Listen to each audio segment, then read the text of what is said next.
telling me about how the fact that you had to set up a brand, and then what happened? Yeah, how did I come up with the name? Yeah.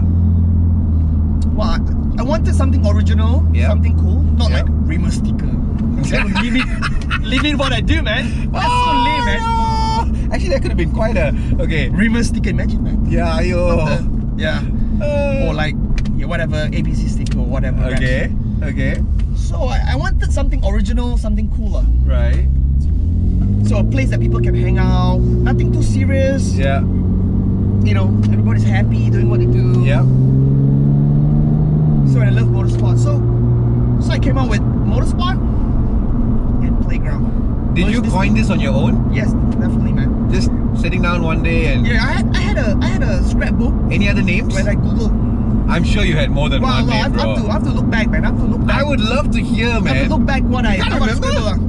No, but I think this is the one that. No, I'm curious what other names were in the play and how that this has become the brand that it is today. That would be so cool, man. I like the name. I like the word playground. Okay. Something that you makes you happy because whenever you are at the playground, you're happy as a kid, right? Of course. Something you look forward to go. Yeah. And something that your partner, your girlfriend, when they come, they'll be happy to be there too. Sure. So the way I set up my shop is I've got a couch, I've got like a place where you can drink and stuff like that. When I started, I wanted to have like all this people can hang out. Okay. Yeah. So then the playground word must be there, lah. Of course. So it's like whatever playground. No, I came up with a lot, lah. Like sticker playground, then raps playground. Okay. But all this. But with that, it will limit what I do. Of course. Yeah. So motorsport was a bit more open-ended. Yeah. So you set it up. Set it up. Register that. Or before I didn't register that. Because we needed the name to so that the event must go on. So they need my branding. Branding on the. Did you come up with this design then and there? Yeah. This is still the first design. Yeah. So I have to. Wow. Yeah. So the word playground must be happy lah. Yeah, of course. So the motorsport has to be like really serious lah. So I merged these two and then put this little card there, and bang, it became what it is right now lah. But then how okay, let's fast forward a little bit. So now you're wrapping cars around the world. Some of the you wrap the biggest brands or across the world, but even in Malaysia here, basically everyone who is a who's who comes to you. You literally have a playground of boys with the greatest toys lah, because whatever the brands that are out there, because we do have Malaysian owners who own these brands, from the Bugattis to the McLarens to the whole 9 yards, you have had your hands on these cars. Yeah, I'm fortunate. I mean, how crazy is that? So has your dad ever spoken about the fact like, I'm proud of you, son? Nah, he's never said that he's proud of. Never once. He's still frowning whenever he sees me. And he's still not happy.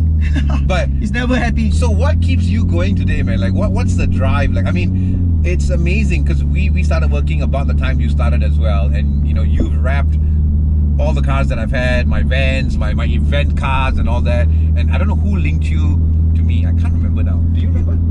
Because I don't. I can't remember, man. Like back in the day, like when we started wrapping cars, it was not common.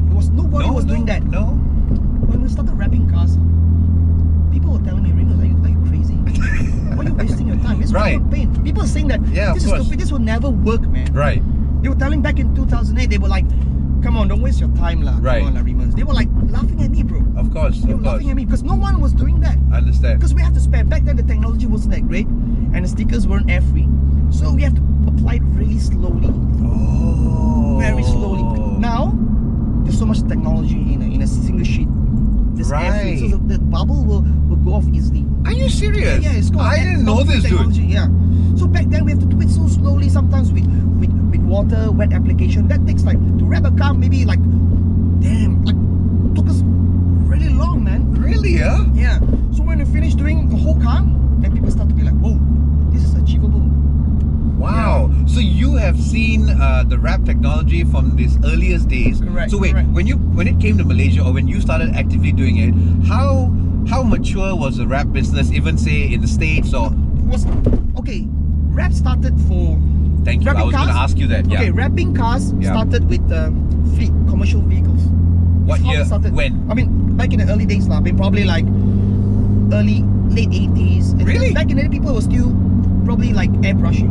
Okay. Yeah, started like cars like Cellcom, Maxis, things like that back in America. Right. So, or like, did it start in the States? Is this something that started in the States? I would or? say States or in Europe. Okay. Yeah, where you print a whole sheet and then you put it on trucks and things like that. Okay. That's how it all started. Right. Mhm. But when did it actively, like right now, even the States, all around the world, raps are happening. But when did it become commercialized the way it is today? I think In the 2000s, obviously. 2000, past 5 years. 5 years. I've been in business for like 11 years right now. Yeah, but in the back last then, 5 years. 11 years ago, weren't there already established rap guys, maybe even in the States? Yeah, back then the rap guys were all fleet rappers. Oh, wow. Yeah. Huh. Then the thing is, because supercar owners, Yeah. when you buy a car, like a Ferrari, you can't paint it right away because also avoid your warranty. Right. Yeah. And then you wouldn't want to paint a Ferrari because when you say a Ferrari to me, I'm asking, hey John, why you paint the car, man? I'm not going to buy it. Right. I want a Ferrari that's as original as possible. I understand. They'll fetch a better price. If it's painted, I'll be like, why you got in the crash? Right. You get what I mean? Right. So it's like from supercars, it's better off having it as original as possible. So the wrap actually helps maintain the original paint job. And it protects the whole car from getting stone chip. Of course. Environmental. So that's one of the reasons why it's become such a huge thing where people just automatically, I think you wrap a lot of brand new cars, am I right? Yep. I mean, like people buy cars, then they'll send the cars to us before the customers even pick it up. Before they even, right, I've seen a lot of those kind of cars, yeah. So it actually is not just all fun and games, it's not just for cosmetics, but there's actually it does actually protect the car body and the paint and all of that. Wow. Yeah, until today, I think not many people know that cars are wrapped. Right. You think that it's painted, they'll be like, oh, can we wrap it? Yep. I mean, when I drive around, I should say, some people a lot of people, it doesn't strike them that it's a wrap. Correct. I still remember the Hilux when we did the carbon weave. There was this older uncles one day in Damsar Heights. They were just fawning over the car, touching it, having a massive chat, and I happened to be coming back to go and leave. And the moment they saw me come to my car, they're like, "Is this paint?" I'm like, "No, it's not. It's a wrap." "Oh, wrap. What's wrap?" Huh? And so it was very fun just to educate them on the wee bit of knowledge that I have on wraps. So it's very ironic. But so what's your next goal? Like what's next? Because everybody knows that you travel now. You do a lot of work for Porsche. You've done a lot of work for Audi, and I'm talking about globally. You're always living out of a suitcase. You're always flying to some corner of the world. You're always traveling. Always. But how did that even happen to begin with? How do you even get international bookings, man? Do you remember your first international booking? First international. Okay, I was doing work for Audi. Okay. And then there's this car that was sent to Hong Kong. Okay. So and then this guy is his name is Ingo Matter. He was managing all Audi affairs, race cars in Asia. Okay. So he called me up and said, Remus, hey, when was last time you were in Hong Kong? I was like, yeah, that was like 3 years ago. Okay. It's like, hey man, I need you to go to Hong Kong next week to grab a car. Are you game? Right. I'm like, yeah, why not? Let's do it. What year was this? Wow. 2009 or 2010? So early in your career. Wow. And then I'm like, alright. Put down the phone, I'm like, oh my god, what have I just got myself into, man? Right. Yeah. So yeah, that was the. But let me tell you, I've got this luck that clients will send me out of the country. Dude, I've been watching that. Yeah, okay. I started my business, Motorsport Playground, in 2008. Yeah. Right? Around March lah. Okay. The shop opens. But like in October, this event company that does things for Dell. Okay. They sent me to Xiamen, China. In the first year. In the first year.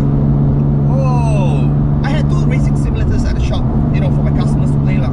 Right. And then word started to spread. Like, wait, Remus has this simulators at the Motorsport Playground. Okay. So then this event organizer, his name is Melvin, and he came and saw it. Okay. So he's like, Remus, I want to take this to China. Can you Your do it? simulator? Yeah, my simulator. So I'm like, yeah, I want to take this. I'm like, are you kidding me? thought it was just like whatever lah. Yeah. Yeah, quote me lah, please. I want to, because it's a convention in Xiamen, China. Okay. So we need to bring this to China. Give him a Right. quote. I'm like, are you for real? Yeah. So I'm like, I didn't take it seriously, no. Okay. So I just whatever quote lah. Okay. Put in whatever amount. It was quite decent lah. So then he called me up, Remus, okay, on. We're going to Xiamen. I'm like, are you for real? Yes, man. So he said like, okay, the shipping company will come and build a crate, fumigate it, and then we're gonna send this to China. I'm like, oh, for real? Wow. And also then he says like, once we're in China, I need to look for showgirls. Okay. I'm like, hey dude, I don't even know Xiamen well. Right. How am I gonna look for girls? But could you speak Chinese? Bro, very limited. I can speak Cantonese, but I can't speak Mandarin. Right. So I'm like, how am I gonna look for girls, man? Yeah. So I'm like, at that time I was like, my wife lah. At the time I was dating her, Jess. So I'm like, hey, let me introduce you to Jess lah. Okay. Why not we bring her there? So this Melvin was like, yeah, why not? Send me a picture. I sent to the client. So I snap a photo, send to the client. The client said, okay, why not? Bring her there. Are you for real lah? Yeah, man. You guys were partnering at the earlier stages. Yeah, Jess helped me out a lot lah. Wow. She was at the beginning. She's been there from day one. She was there from day one. Wow. She was my pillar of strength lah. Awesome. Without her, Big up, Jess. Well done. Yeah, I mean, without her, Motorsport Playground would be what it is today. Wow, the man speaks. Behind every man is a woman. Yeah. So she actually went there as a showgirl. Yeah, man. So just dress up with a tune. Oh my lord, are you serious, dude? And the job is only like from 5 to 8, man. Okay. So just 3 hours work. So Wow. that was my first. Then the following year, Audi sent me to Hong Kong. Okay. So went to Hong Kong, did the car. Then Audi said like, hey Remus, we're gonna have this race series. Right. Audi Cup. Right. Audi R8 LMS Cup. Okay. 24 cars. We'll be traveling around Asia. Okay. Doing like 6 races. Okay. In Japan, in Korea, in China, in Malaysia, Okay. I want you on board. I want you to take care of all these cars. Wow. I'm like, okay, why not? Let's do it. Wow. Yeah, so that's how it started, man. So Audi was the first one that kind of gave you a contract. Yeah. Then Porsche came to know about it. And then Porsche heard of it, and that's how they hired you. They saw it. Dude, so you see how it's so important that when you do something, you do it from the heart, and that actually sets the precedence for the referrals to start coming in. Yep. I think your work is solely based on referrals, dude. Okay, I have a website, motorsportplayground.com. Yeah. It was as it is from the day it started. It's only one page. It says Motorsport Playground. It's got a Nissan GTR. And until today, after 11 years, You are joking. It's the same. You are joking. There's no website. I don't even have a proper website. And you have built up this rap I don't really have a time to like really. The thing is, I want to do it myself. Like a lot of clients, my clients who are into web development, and like, Remus, let me build your website. Right. So we negotiate, but I want to do it myself. I want to because I don't see. You're Mr. OCD lah. Yeah. You're OCD, man. What they propose, they just too old school or too not my thing. And then now you don't have the time for that, dude. So I never had a website, and Unbelievable. And come what may lah. I mean, if you Google, you don't get me, you don't get me. I mean, if you get me, you get me. I mean, I've never paid money to advertise my business. How many cars have you wrapped to date? Well, I don't know, man. Tell me, give me a number. I don't know, man. Honestly, Give me a number. Dude, give me a number. Well, I don't know, man. You have wrapped about 5 cars of mine, so that alone, Yeah, I mean, lots. I mean, 1,000? well, I mean, it's a Probably safe number more, to say, right? Yeah, I think more. Yeah. I think more. 2,000? Well, I don't know. I mean, like, Don't you keep track? I think it's more than 1,000, dude. I've got more things to think about. I know lah, bro, but you know what? This is, for me, it's the story, it's the journey. I mean, you have been following this passion of yours, driven by, because you said that earlier, it's the passion. Yeah. And when you joined the family business, you didn't feel the passion. Correct. And you took that leap of faith, almost I would say an act of rebellion in your father's eyes, to walk away and say, no, I'm going to follow my passion.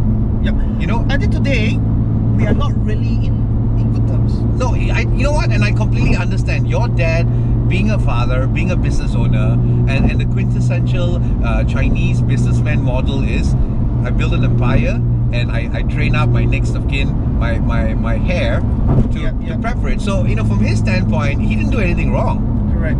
It's just so happened that you're wired differently. Correct. Correct. And he basically doesn't know how to understand how the hell, if is my offspring, how did the DNA go so off? Because you're new school dude. Yeah. You know, your dear dad is obviously old school, and I think he's having a tough time coming to terms with the fact that my son is just wired differently, you know. Yeah. But yeah. I think it's a really cool. I mean, how many others out there who are born into the opportunity of having either a family business or an empire to kind of like assimilate themselves into as they come of age, but yet actively take a. I mean, you've got some pretty big balls, you know, to have done that. Because, I mean, you are a businessman who had a ready business to step into and to be groomed and coached and prepped to take over, but yet you did it and you realized that you were not cut out for it, or you were just not into it. And then you walked away, and you've been following your heart and your passion Correct. for 11 years now. It's ridiculous, dude. Sometimes I think, right, if I was still be working with my dad, Yeah. I can go home at 6 o'clock, taking it easy, ordering people around, You know what I mean? driving nice cars and, happy hour, things like that. I have so much free time, but it's not me. I'll be a useless dude. And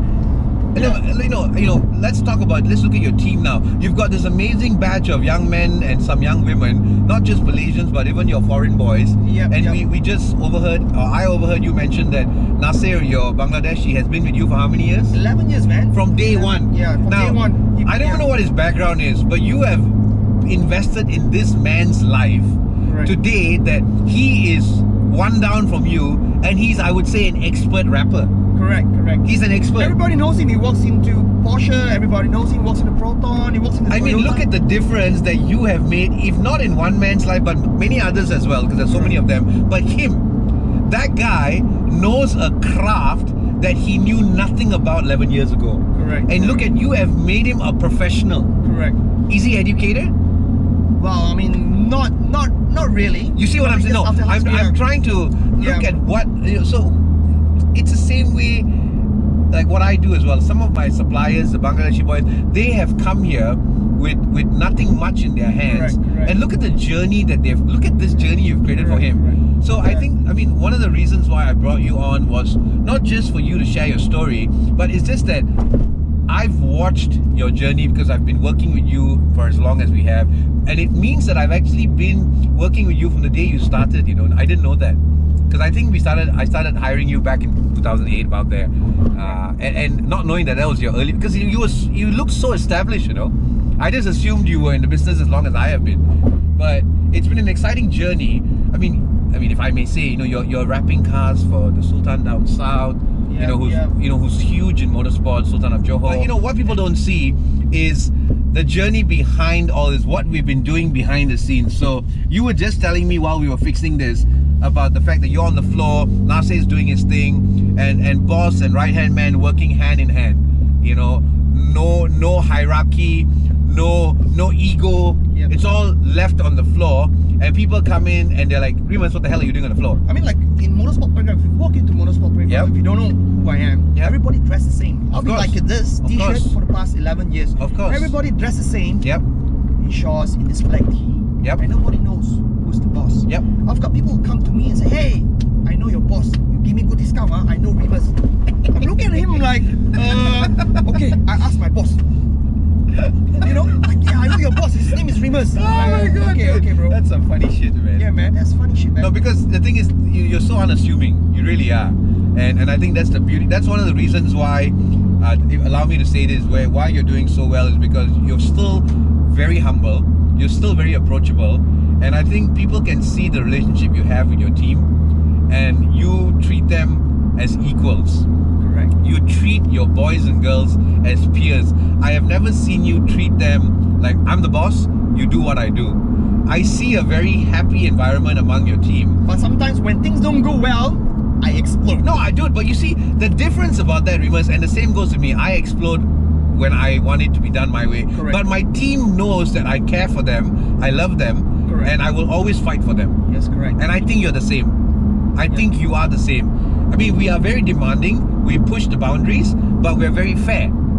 And I think especially the fact that Nasir has been with you for 11 years, my right-hand man for 14 years, my right-hand woman for 7 years. Yeah. They wouldn't have been there and stayed this long if all we were tyrants. Yes, correct. If we were just barking dogs correct. and just shoving it down their throats. I think that's where, because both of us are built differently, we are creative men, and creative men come generally with a lot of hot tempers. Yes, correct. When things don't go well, I'll tell them like, no, you can't do this. This is wrong. I'll explain right then. Yeah, no, I understand. I hear you. So now I can. I mean, I've always known that. I've seen you in action, but now I know that we're pretty much cut very similarly because we're driven by the passion of what we do. You know.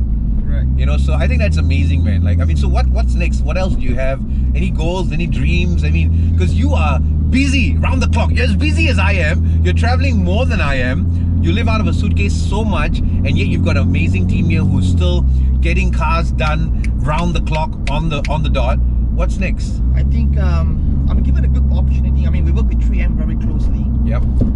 You were there this year in the HQ. Yeah, I mean, like early this year, we were sent to Minnesota, which is the 3M HQ. My housemate lives there. Yeah? My Malaysian girl. We went to school together in Michigan. She works for 3M. No way. Yeah. Wow, it's cold. When we went there, it's minus 37 degrees, man. It was the coldest in 20 years. So yeah, in January we'll send there for 2 weeks. Okay. To be trained. Yep. We went to Denver. We went to LA, and we went to the HQ in Minnesota. Okay. I think the next is I'll be a trainer. Okay. For 3M to train the new dealers. The new No kidding. installers. Is that happening? I mean, yeah, it is. When? I'll be setting up my training center, which is okay. Now my place is getting renovated.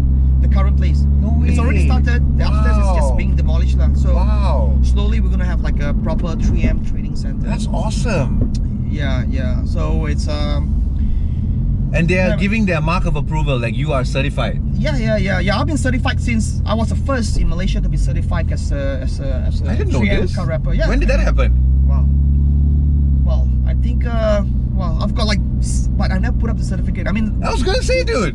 2 days ago, 3M came like this. They gave me a certificate to certify me again for 2019. So I was the first in Malaysia. I think now it's like a few more shops. They are being they got certified too. But So you're the pioneer then. You're definitely one of the pioneers of large-scale car wrapping. Correct. So Wow. Yeah. We're talking to the Sifu of car wrap. Wow. Sifu. Yeah. Damn, son. Correct. That's Yeah. amazing. I mean, I don't never- doubt it. I didn't doubt it, but yeah, I didn't know that. Yeah. But I've never ever thought that I'm a seafood. I'm always just doing what I enjoy doing. But that's the beauty you know? of it. No, you're still so humble, and I think that's one of the reasons I wanted to share your story today, to get you here and talk, is about people who know you or people who don't. You're still the same guy, dude. You've not changed from day one, and I think that's one of the reasons why we get along very well, because I love it when people still stay true to themselves. They leave their egos at the door, and they just bring their A game day in and day out. And I know of many people like that, and a lot of these people are still involved in my lives. I do business with them, and I think that is what the essence of a lot of people, once they become successful, or once they feel they've made it, then they forget these things. Yep. Do you get what I mean? And I think you are the epitome.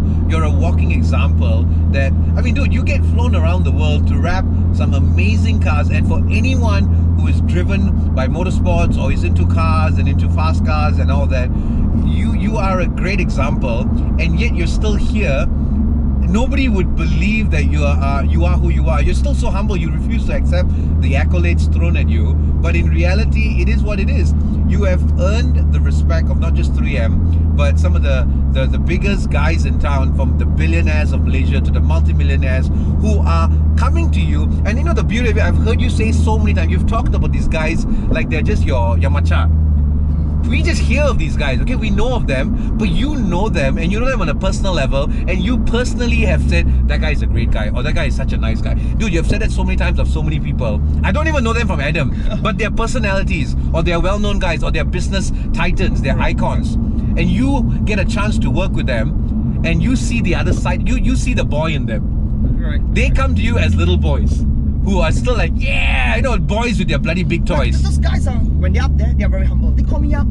Are you Remus? Yeah. Okay, I've got this car to wrap, you know. Yep. Yep. Then when they describe the car, I'll be like, damn, that's the car. There's only one in Malaysia, and this car's like $2 million US. They're like, Tan Sri, change my tone.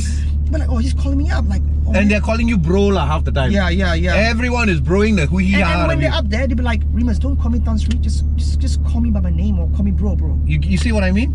Yeah. So what I'm trying to bring out here is, I'm not talking about these men. I'm talking about the fact that you have been hunted out by them, and you've already earned their respect without them even knowing or having met you. So your work is speaking for itself. They are coming to you on the basis that you are the best guy to get the job done. And these are men who probably it's gonna take a lot for an everyday person to just get their business per se, or to earn their respect. But you have earned respect just based on your track record. You know, so I think the story here that I wanted to bring out was the fact that you've just been hustling, working hard, following your heart's desires, working with passion. You're still driven from day one till today, and it looks like it's not stopping. And I just wanted to bring out that story because a lot of people now want to make it quick. They want to make it fast. Nobody wants to put in the time. Correct. But they want to make it. But here you are 11 years later, still going strong, still going hard. And you got the biggest names, the who's who of society coming to you and treating you like there's one of their homeboys. And then you are like, your lower jaw is on the floor, like, holy crap, I'm talking to so-and-so. But so-and-so has just bro-zoned me, which has basically, that means you're in their inner circle, you know. And you didn't even try. It was just based on the fact that you're Remus Chang of Motorsport Playground and your work has been speaking for itself. That is what I'm trying to draw out here. The fact that just through the work of your hands, legitimate, honest, hard work, and literally, dude, yours is the work of your hands. Honestly, man. It's not just a saying, you are physically holding that blinking thing that smoothens out stickers. Correct. And these guys are coming out and looking out for you. So I think, you know how powerful that is? I don't know if you've ever realized it. You have actually gotten respect of some big guns and you haven't even met them maybe. And they are already coming to you already with a preconceived notion that Remus Chang is a man's man, is a man of his word. He's gonna take care of my $2 million toy or $8 million toy, ringgit, and he's gonna do the best work yet. And I'm gonna walk away pleased and knowing that I'm in the hands of the best man in the business. You get what I'm saying? Yeah. So I think that's the story, the journey that I wanted to pull out, which I know you'll never say on your own account. But hearing you now and knowing how you've been doing it, I can speak on your behalf and I can say that, which is why, I mean, case in point, like this year, you were too busy for me. Finally, you said, John, this is the period I'll be free. And I told myself, you know what? I have to wait for Remus. I have to. And I know that many of us out there will wait for you. That is how good your work is, dude. People are willing, at the end of the day anyway, it's not like wrapping our cars is the most urgent thing on the face of the earth, lah. You know, life will go on. But we want you to physically be involved because only then we are guaranteed that if Remus is involved, we're going to get the work that we want. You get what I mean? Correct. Like even when you were coming up with the artwork for my Beamer, it took a couple of rounds. Correct. But then when you finally had a bit of peace of mind and a free mind, you sat down and you came up with it. And I'm like, man, dude, I was just waiting for the magic. The best time for me to work is when I'm on a plane. I can imagine. I don't get phone calls. I get my can my imagine. Time. Just me and my computer. I can imagine. That's where I work best. I create the best design when I'm on a plane. See? So, you know, it's amazing all these little backstories, the who's the man behind it. You know, it's like, it's crazy, dude. Like, because, you know, your journey, people pretty much know your they see what you're doing. But now we've had a chance to pull it out and hear this backstory. And I'm telling you, it's so freaking amazing that you're still going at it and you're not even done, you know. It's like, I don't even know when you're ever gonna not have the same energy levels that you have, you know. It's crazy. It's pretty cool. So I mean, besides the 3M thing, is there anything else that, you know, like what else is driving you, or what else is coming, or is there something we can look forward to? I mean, apart from cars, I've done planes. Yeah. I've done boats. Yeah. First plane is cool. I've been sent to like China. Yeah. To do planes for the New Year's Eve really show. Yeah. So, and I was this guy. He's Mark. He's very well known, the pilot. So he Mark Jefferson. So okay. He has this company called the Air Show it's quite popular lah. Okay. So and he contacted us. He's like, Remus, I want you to rap my planes. I'm like, whoa, come on. He's like one of the best in the world. He goes to like around the world to do acrobatic stunts on his plane. So oh really? Yeah, man. We were sent to China to wrap the plane, and then we saw the plane on TV. It was amazing, man. That's crazy. I mean, this rapping thing is not only restricted to cars. No, of course. But of course, it's cooler to cars because it appeals to more larger audience. I mean, you've done motorbikes, I know. Motorbikes, planes, MacBooks.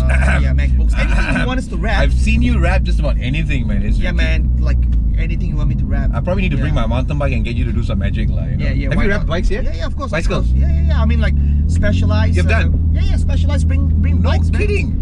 We have I done was bikes. joking. We have done bikes for a lot of famous people, man. Like Wow. yeah, because this guy, his name is Ben. He's with Specialized. Yep. And he brings all his clients. He brings Dude. like bikes that's like a 70,000 ringgit, Yep. 100,000 ringgit. He'll bring it to my shop, and then we'll apply graphic stickers. Have you wrap thought them up. about becoming a speaker just to invigorate and empower the younger gen? Yeah, why not? Why not? If given an opportunity, I can. Have you done it yet? Not really, but sometimes I get camera shy. I'll be like, so I need practice. Well, I just think that because you're still so hype, you still, have this swag about you. I think you can actually connect and reach out to a lot of this younger gen who, if they were to hear you talk, they feel that they can relate better to you versus like say to a real motivational speaker or someone who's going to come in, because they feel that they can't connect as well. But I just hearing you talk and given this energy that you're exuding, I think there's something to keep in mind, because I think colleges and universities and even schools, I think you will do very well with that age group, and I think it's all about giving back. And I think Why not? with the journey that you've had, I think it'll be something cool to look because into. back then people used to laugh at me like, rapping cars, are you for real, man? Like, hey, don't waste your time. My dad's like, come on, give up lah. Like, you spend 24 hours, you don't sleep, you're trying to wrap his car, you're not even doing it right. Right. I'm like, dude, Dad, I'm happy doing what I'm doing. There you go. That's the basis Even of I don't it. sleep, I feel happy. That's the basis of it. When I travel, like women, like in Mongolia, wrapping a car. Yeah. I mean, like, clients would be like, Remus, hey, it's time to go home, man, but I want to stay, I want to do, Right. So, yeah, man, clients will be like, when they come the next day, I'm still working. Right. They come at 8 in the morning, Right. we're still doing what we're doing because we enjoy. I enjoy what I do. Of course. Yeah. So, I mean, do you have anything to say before we just kind of wrap it up? Because, I think, you've got a schedule to catch up with, and I want to make... Oh, the roads are a bit tight here. No, but what would you want to put on record, man, just as a point of... I think whatever we do, we have to be responsible. I mean, if you promise someone, make sure you do it right. Yeah. Or don't do it at all. So, go big or go home. Yeah, man. Do it properly, be sincere. Yeah. Don't cheat, don't lie. You want to take up a job, make sure you do it 110%. Give that 10% more, man. There we go. I mean, Honestly. it's all about literally giving it your all every single time. And always be original. Always be original. For me, I sleep very little. After work, I'll be still on my computer trying to design things for my client. Yep. I want to do it myself because the personal touch is there. There you go. And I want to give it the best. Ladies and gentlemen, you've heard it from the king of raps, Malaysia's very own king of raps, and he ain't no rapper, although he's got the swag, he's got them, he's got the whole vibe about a rapper. If he ever was a rapper, we'll call him MC Reem.